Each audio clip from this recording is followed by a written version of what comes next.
दोस्तों नमस्कार। चलते हैं हम अपने अगले अध्याय भगवान बुद्ध के धम्म के बारे में अलग अलग विचार।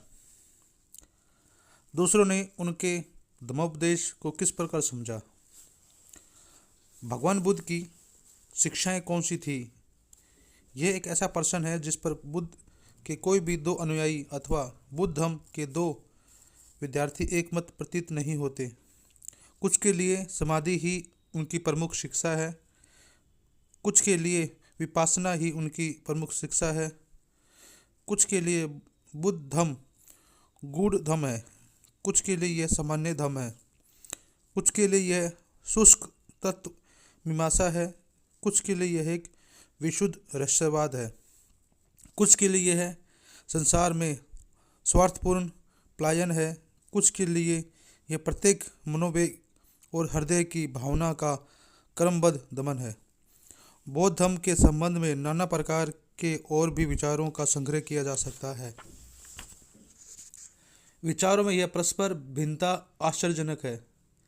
इनमें से कुछ विचार ऐसे लोगों के हैं जिनके मन में कुछ खास बातों के लिए विशेष आकर्षण है। ऐसे लोग वो हैं जो मानते हैं कि बुद्ध धम्म का सारा समाधि और विपश्यना या गूढ़ता में है। दूसरे विचार बौद्ध धम्म के अधिकांश लेखकों के प्राचीन भारतीय इतिहास के विद्यार्थी होने के परिणाम है। उनका बौद्ध धम्म का अध्ययन आकस्मिक और अनियमित है।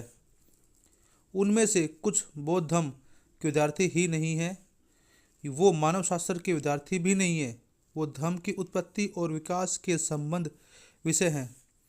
प्रश्न पैदा होता है, क्या भगवान बुद्ध का कोई सामाजिक संदेश नहीं था।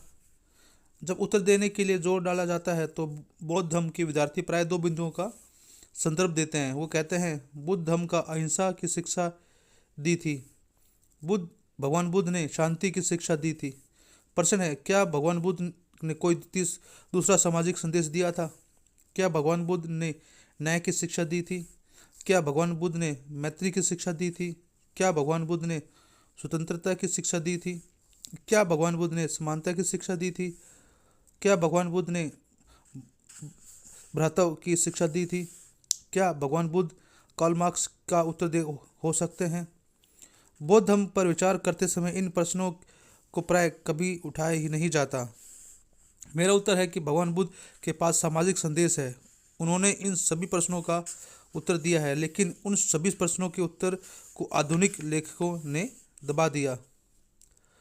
भगवान बुद्ध का अपना वर्गीकरण। भगवान बुद्ध ने धम्म को अलग ढंग से वर्गीकरण किया अपनाया।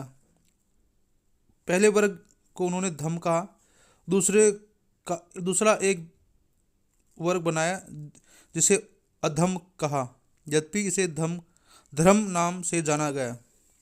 उन्होंने एक तीसरा वर्ग बनाया जिसे उन्होंने सद्धम्म कहा।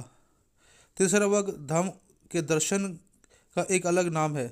भगवान बुद्ध के धम्म को समझने के लिए आवश्यक है कि इन तीनों वर्गों को आवश्यक रूप से समझा जाए, धम्म, अधम्म और सद्धम्म।